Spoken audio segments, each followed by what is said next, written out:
25% of the way back up. Look what happens. Boom! So look, if you go after 25% of the way back up, you're right 9 times out of every 10 tries. Now you're super profitable as a trader. So, where do you think a scalper wants to live his life? To grab a quick pop in the markets, you're going after 25% of this is 100% all the way back up. So, if your stop had the ability to come all the way back up, that's 1 time out of 10, or 2 times out of 10, or halfway, 6 times out of 10. But 25%, you're going to get that 9 times out of 10 tries. And we utilize this tactic all day long, every single day. 50%, 25%, 50%, 25%. And I want you to do that as well. Welcome to another presentation. Of course, as mentioned, my name is Oliver Velez. What I'd like to share with you today is a very interesting topic. It's the topic of scalping. Now, the definition of scalping has basically changed over the years. What scalping used to be, very much in vogue back in the early 1990s and mid-90s, is completely different from what I'm going to call scalping today. And I'll explain this as we develop more throughout the presentation. But scalping is a form of short-term trading. So listen, there are several forms of trading, right? There's investing, or what I call wealth trading. Wealth trading and investing, same thing, wealth trading. Then there's core trading. That's not quite as long as investing, not quite as long as wealth trading. Core trading, several months down the line, okay? Then there's what I would call swing trading. Swing trading is a style of trading that I helped coin in the early 1990s, right? So the term swing trading came from an interview of mine back in the early 1990s, and it caught on, and people began to call this shorter term style of market play swing trading, okay? Then there's day trading. Now, day trading or short-term oriented micro trading is really divided into two parts, right? So the two parts of day trading is actually day trading, and then scalping is a subset of day trading. So scalping is very, very micro. If day trading is micro, scalping is the little brother of day trading. It's even smaller than the day trading space. And that's what I want to talk to you about today, because a lot of traders, professional traders, actually make their living in the scalping world. And there's a tremendous number of professional traders, guys, a tremendous number, not tremendous number of people in the industry that don't understand the differences between a trade and a scalp, or a day trade and the scalp. And you're going to know the difference and how to do each one by the end of this presentation, okay? All right, guys, let's talk about the tools we need to do scalping properly, okay? Let's talk about this.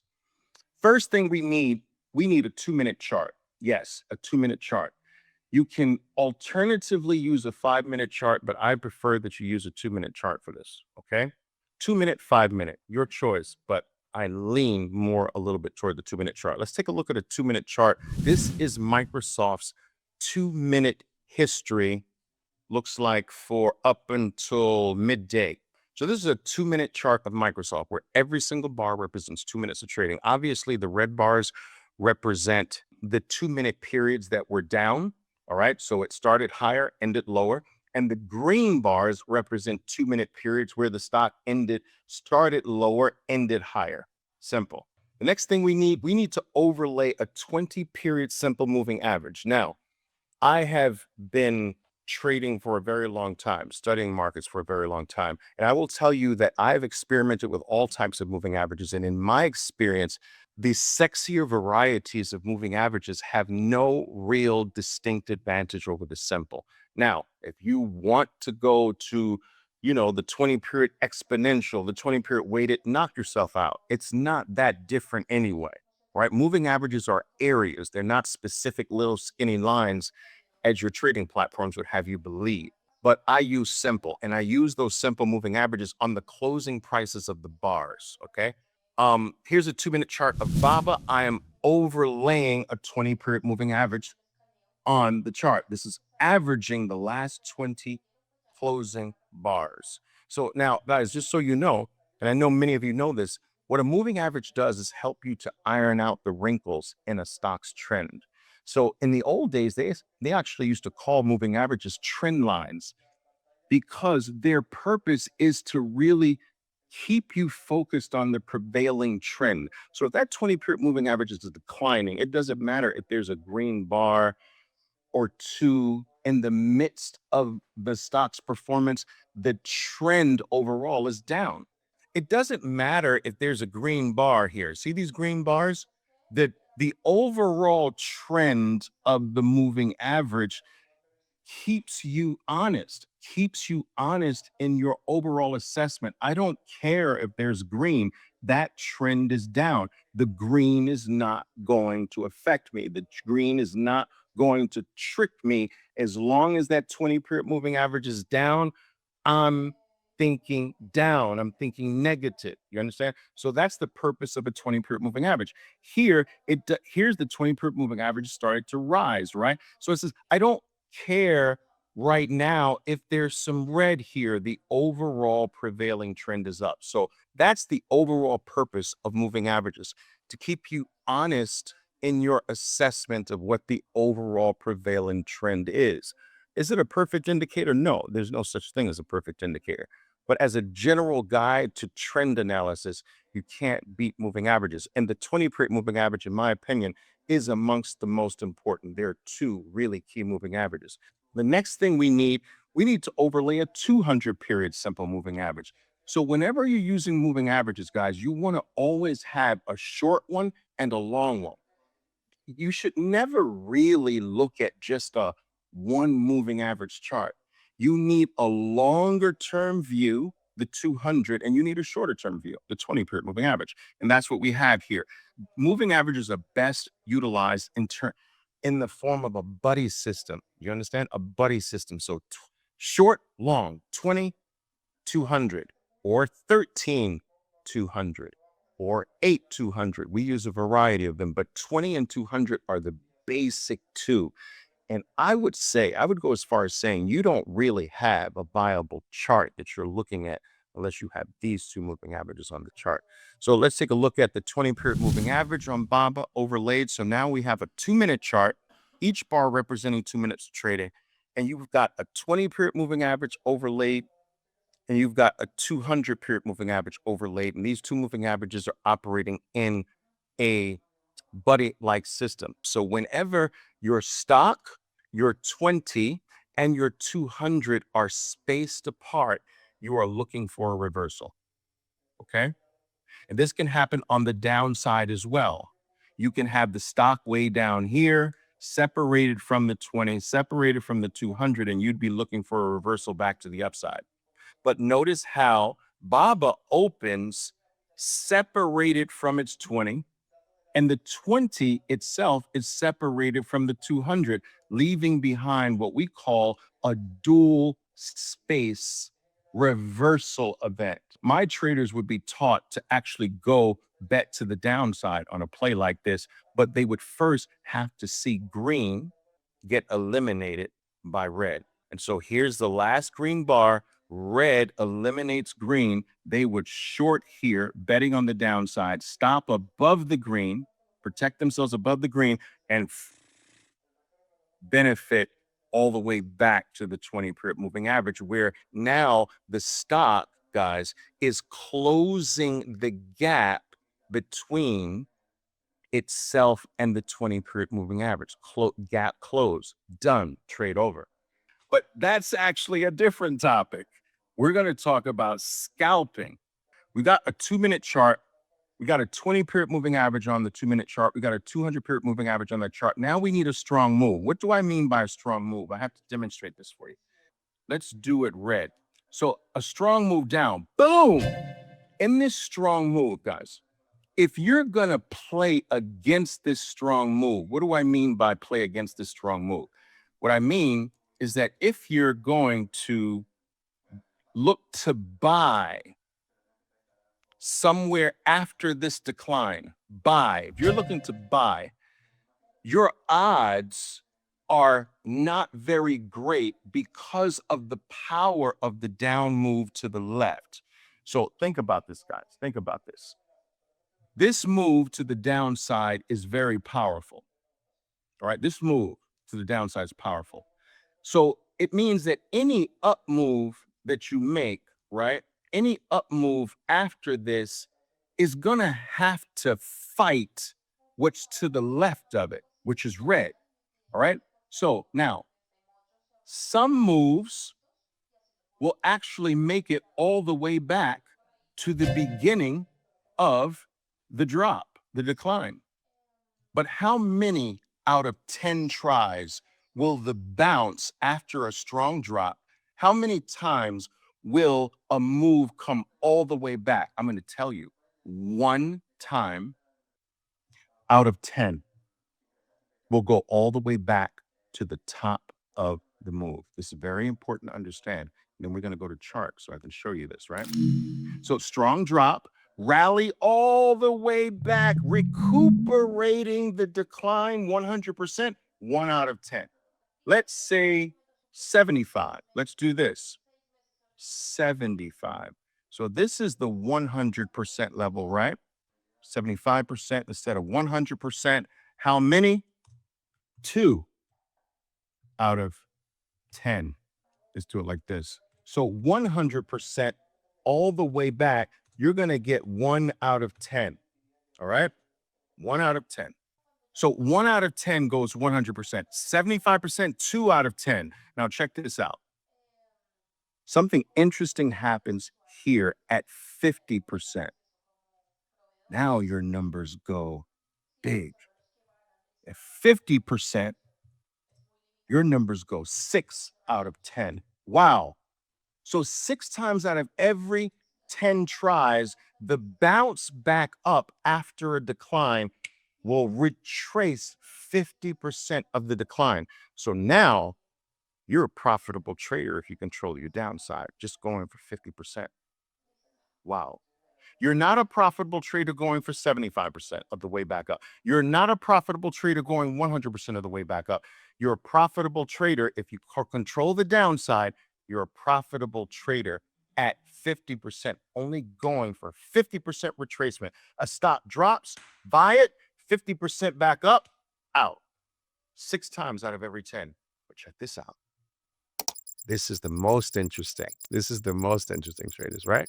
So now let's go to 33%. No, let's go to 25%. Now, 25%, right? 25% of the way back up. Look what happens. Oh, so look, if you go after 25% of the way back up, you're right 9 times out of every 10 tries. Now you're super profitable as a trader. So where do you think a scalper wants to live his life?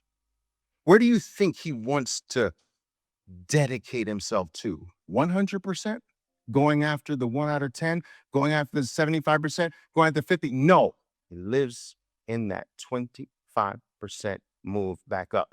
25% move back up, 25% move back up, 25% move back up. Boom, boom, boom, boom, boom, boom, boom. 9 times out of every 10, you're going to get that 25% move back up. And so that's what scalping is. It is sacrificing, right, the possibility of a 100%, which is going to come every now and then if you're lucky. Living in that world where I get the time, Ted, I just got to control that one time that it doesn't work. 9 times out of every 10, 9 times out of 10. This is scalping. Same thing on the downside, same concept on the downside. But let's go to charts now. My trading platform here, right? So what I need to do, guys, I need to put, I told you, I need to put the 20 period. We're going to put a 20 period simple moving average on there. I'm going to make that blue. Let's make that blue. Do it right in front of your faces. All right. 20 period moving average on Microsoft right there, right? Then I'm going to put the 200 period moving average on there. Let's do that.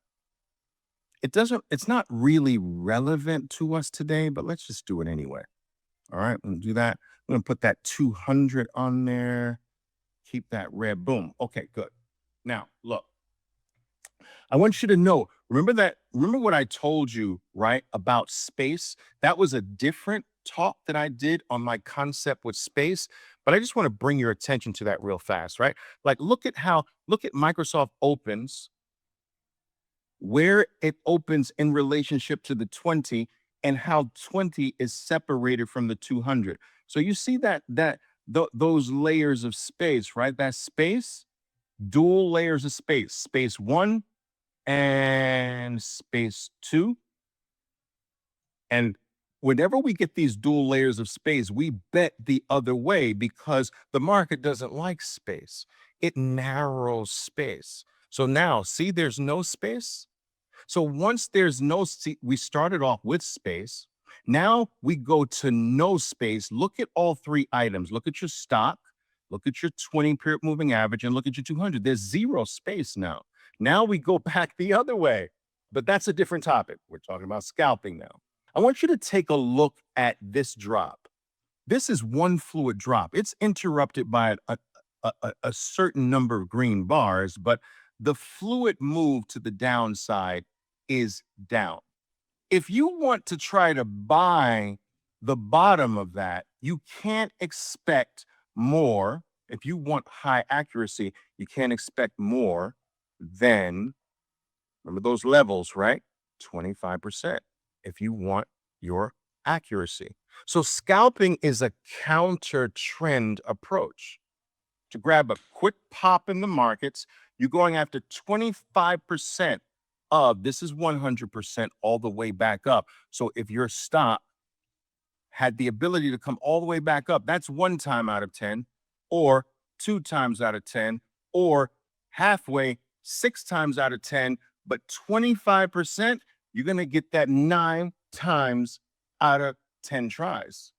And so the scalper goes against that flow, but just for 25% out, and can literally make his entire living on a scalp. All scalpers do is look for a drop, all right? A sharp drop, boom. So boom, look at the bounce, you see? Not all the way up here. You're not gonna get that. That's the sucker's play. Bounce, drop back. Now, look, drop, bounce, 25%. Look at this. Look at the next one. Look at the next one. Let me show you. All right. Drop. Here's one fluid drop. Bounce. There's your 25%. You're not getting 100%. You're not getting 75%. You're not getting half. Boom. Now, here's something really interesting. When you get a drop that goes way past the 50% level, now this is way past, not 100, but it gets really high past 50%. The next drop usually will not be a new low down here. This drop will turn, and that's when you trade. You don't scalp this bottom here. You see, the scalp play, if you want, is there. The trade is here, where you want to hold on to that one longer than the scalp. This is going to go further than 25%. This is going to likely go bigger than 50% of the way back up. You understand? So let me demonstrate this again. This is important to understand. Drop 25%, new low. But drop 65, 70%, no new low. And this becomes a trade, not a scalp. Okay? Very different. You got to know what's a trade and you got to know what's a scalp opportunity. And knowing the difference between these plays does increase your accuracy, guys. Does increase your accuracy. So look, we drop, boom.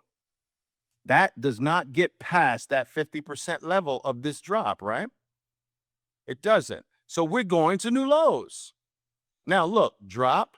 Here's now an up movement, up movement, up movement. That up movement does not get past 50%. We're going to new lows. But wait a minute, check out this last one. Check out this last one. Look at this drop. Now, take this drop, split it in half. It goes way past the 50% level. You see, we break through the 50% level, right? Now, this drop does not make a new low. Now, we want to think about a trade, all right? We want to buy green when it takes out red. We want to buy green when red. We want to buy green. Boom! Very different. So here's a scenario, guys. Here's a scenario that I need you to understand. When you have declines, right, you got to watch how they bounce, right? Because if they bounce marginally, that's a new low scenario. But if your drop bounces way past 50%, this down here becomes a potential buy opportunity for a trade. Now, this is your scalp trade for a quick 25% if you want to try that. Or this becomes your real longer term trade intraday, longer than a scalp, more than 25% when your rallies break significantly past that 50% level. And so you need to keep these percentages in mind. I can show you this on another chart. Check this out. Let's go to, I don't know, Baba. You've got separation, separation, separation. We're betting this way. But check this out, guys. This is amazing. We drop, look at the bounce. This is the halfway mark, right? Here's your halfway mark. Here's your 25% mark. Boom, new lows. Now check this out, though. This is interesting. Now, let's take this drop. Now, let's split that in half. You go past the 50% level, so now there's no new low. This green taking out red can be a quick buy, if you like. So I just want you to be able to understand the probabilities are very important, traders. After a drop, all right, if it's a sharp drop, there can be a buy opportunity there, but you can't expect more than 25% if you want to be consistent and accurate. If that bounce is less than 50%, odds are huge that the next decline goes to a new low. If that rally goes further than 50% by a lot, then that pullback sets up a nice trading opportunity for you. And we utilize this tactic all day long, every single day. 50%, 25%, 50%, 25%. And I want you to do that as well.